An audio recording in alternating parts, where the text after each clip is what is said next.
哇哦！就已經買到咁多嘢啦，我真係覺得非常非常之抵啊！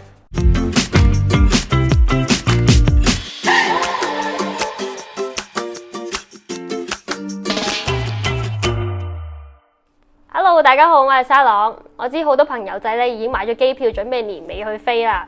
咁啊，除咗買機票換 passport 之後啦，我第三樣嘢要做嘅咧就係買相機。到時飛嘅時候咧，可以拍一啲靚啲畫質嘅 vlog 啦，俾大家噶。咁今集咧，我會喺一個 YouTuber 嘅角度啦，同埋一個普通用家嘅角度啦，同大家分享翻。咁呢一部咧係專係針對拍 vlog 嘅用家嘅一個相機，佢就係 Nikon EZ30啦。喺今年7月新推出，咁都算係幾新嘅。咁呢條片咧就會 summarize 咗呢一部相機或者其他同類型嘅相機嘅一啲功能上嘅一啲分享啦，同埋我覺得有啲 function 咧係對比一啲拍 vlog 嘅朋友仔咧真係非常之有用嘅。咁如果你係需要一啲專業嘅評測嘅話咧，你可以稍移用步去第二條片咁樣啦。好，咁事不宜遲，我哋開箱啦。咁咧，我平時咧就係用 iPhone 拍攝嘅。咁大家咧可以睇到咧，有陣時啲片啊，可能喺一啲低光嘅環境底下咧，都真係非常之差嘅。所以咧，我點解堅持咧要買一部相機咧？咁就可以補足翻 iPhone 嘅不足啦。有陣時拍呢一啲咁嘅影片嘅時候咧，都會有個好大嘅問題咧，就係我每一次咧就要去咁樣撳掣，之後又或者要反翻轉個 mon 嚟拍。如果我普通咧係用一個前置鏡去拍嘅話咧，係 resolution 非常之差嘅。OK， 咁所以咧我就揀咗呢一部 Nikon EZ30啦。咁呢一 set Nikon 嘅EZ30咧，咁包咗好多樣嘢啊！呢個好大件啊！呢個應該係環形燈啦，呢一個就係主相機啦，呢個就係嗰個遙控啊。我覺得呢個遙控非常之好啊！陣間可以再講多啲，同埋呢啲配件嘅。得啖。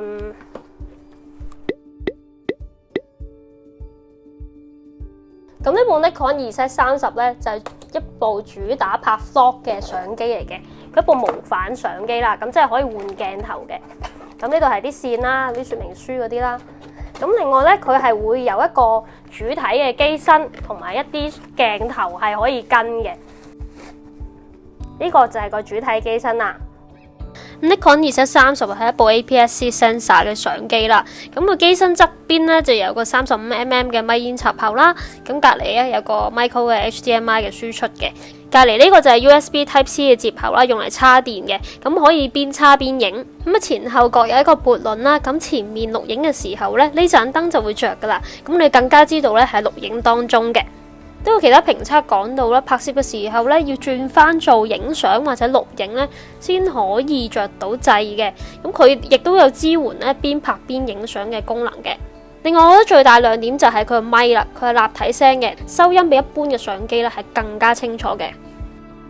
咁佢跟機咧本身咧係有兩隻鏡頭嘅，咁我揀咗呢隻咧係16至50mm嘅變焦鏡，咁佢就有3.5至6.3嘅光圈啦。咁其實咧喺室內拍人像咧，同或者出邊啊影啲普通嘅街景咧，都已經非常之足夠噶啦。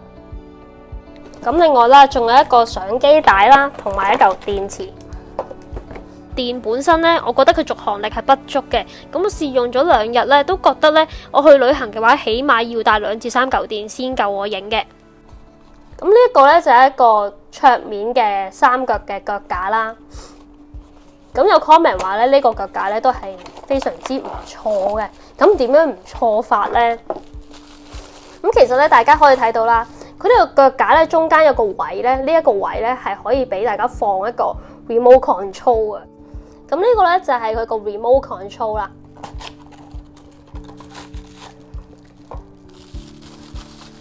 呢個 remote control 咧，佢就係可以啱啱好咧 fit 落去呢嚿嘢度嘅。咁到時拍片嘅時候咧，我就可以咧放部相機喺度拍攝嘅。咁你有需要嘅時候咧，呢個就可以拆出嚟獨立咁使用。呢個遙控咧係有一個磁石位啦，可以 stick 喺上面嘅，咁就唔會咁容易跌出嚟。呢個相機支架啦，雖然就矮矮地啦，但係佢個角度咧其實都幾啱，我就咁坐台影我食嘢嘅，咁我都覺得幾啱用㗎呢個。咁另外咧呢一個3腳腳架後面呢一個位咧就可以拆出嚟俾你放 SD 卡嘅，咁就唔驚咧換卡嘅時候咧周圍擺咧會容易整唔見啦。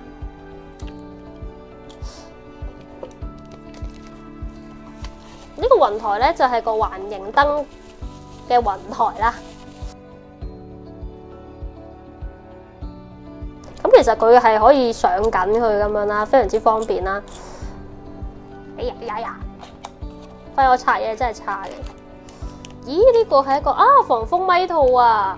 咁樣攝入去咧，咁就可以咧啱啱好遮到個咪噶啦，咁做到一個防風嘅效果咯。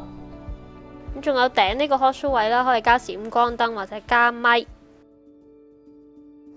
最後呢一個咧就係一個環形燈啊！呢個係雙色嘅環形燈，拍嘢嘅神器啊！咁呢一個環形燈咧就配翻啱啱呢一個嘅雲台啦，咁就可以攝喺後面咧咁樣啦。咁佢就可以放喺中間嘅個相機，咁就可以啱啱好 fit 到。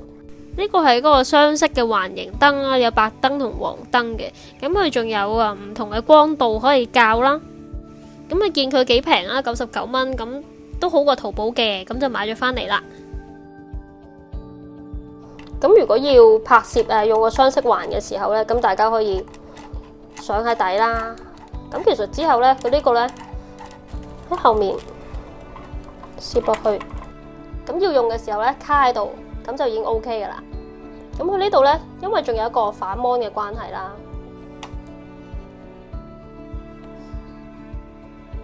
我覺得雖然係睇得唔係好清楚啦，可能會遮咗少少，但係都方便嘅。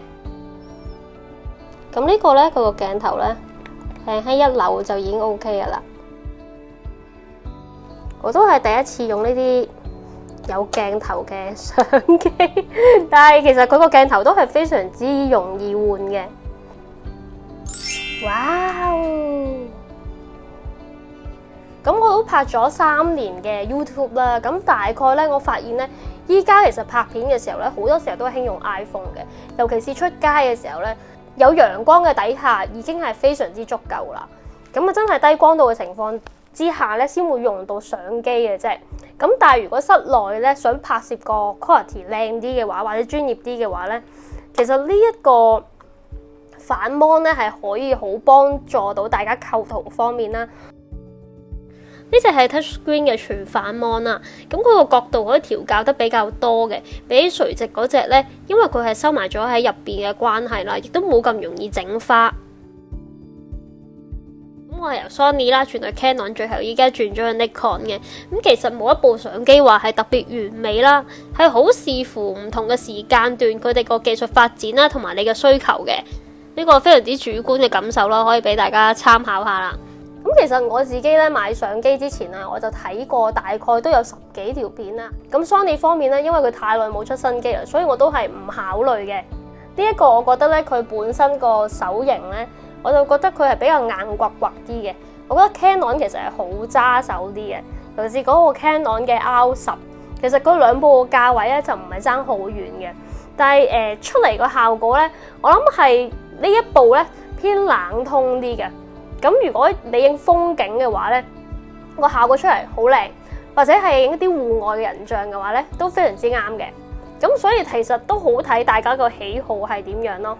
雖然標榜係一個拍 vlog 嘅機啦，但係佢咧只係有電子嘅防震咧，變相佢防震功能方面咧就偏差嘅。咁我覺得比較適合拍一啲即係定住喺度影嘅鏡頭，咁就會好少少。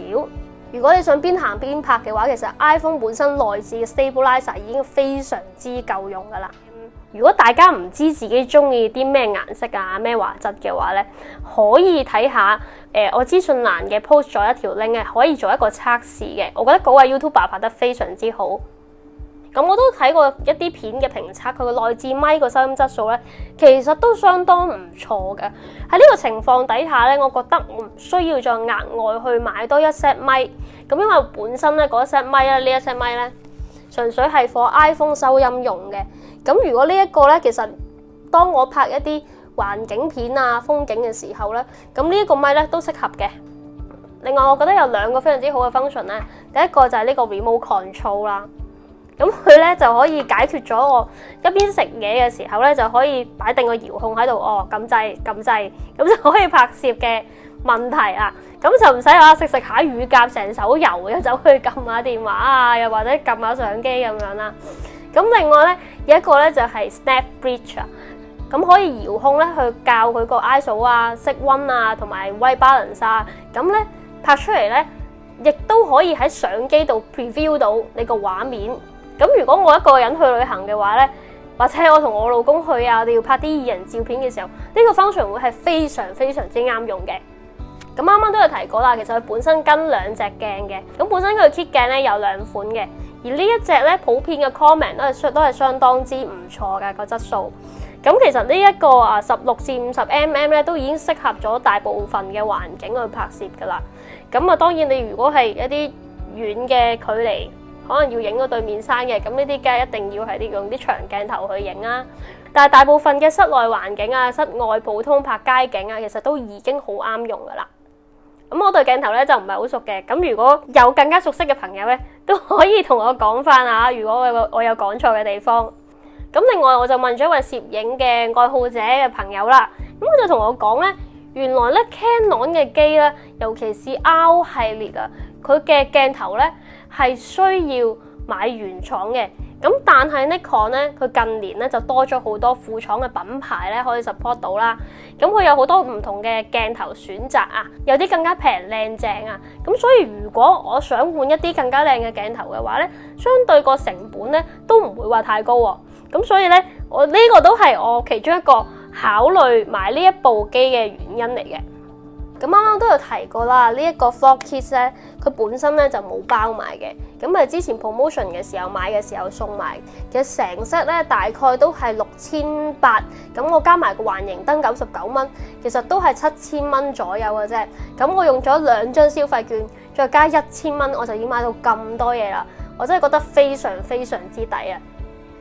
咁呢部機本身係標榜拍 Vlog 噶嘛，我覺得佢呢啲配件咧非常之適合我呢一啲一個人拍攝嘅朋友仔啦，拍 Vlog 嘅時候啦，畫質就唔算特別好啊。咁但係咧，佢攝影出嚟咧嗰啲顏色啊，個質感咧都係我想要嘅。咁所以咧就兼具到我拍 Vlog 方便，同埋咧就可以有一啲高質素少少嘅相片嘅要求啦。咁尤其是你哋可能好似我哋咁啊，情侶啊、二人啊、family 一齊去拍攝人像啊、風景嘅話咧，咁呢部機都應該非常之適合嘅，因為其實佢對一啲可能拍攝運動啊、寵物啊，就唔係話太過友好嘅佢個功能上。如果大家想買嘅話咧，我都有幾條影片喺下面個資訊欄嗰度咧，方便大家可以睇下其他更加專業嘅 YouTuber 拍出嚟個質素嘅比較嘅。最後咧都想同一啲想入門拍 Vlog 啊，又或者做 YouTuber 嘅朋友仔分享下啦。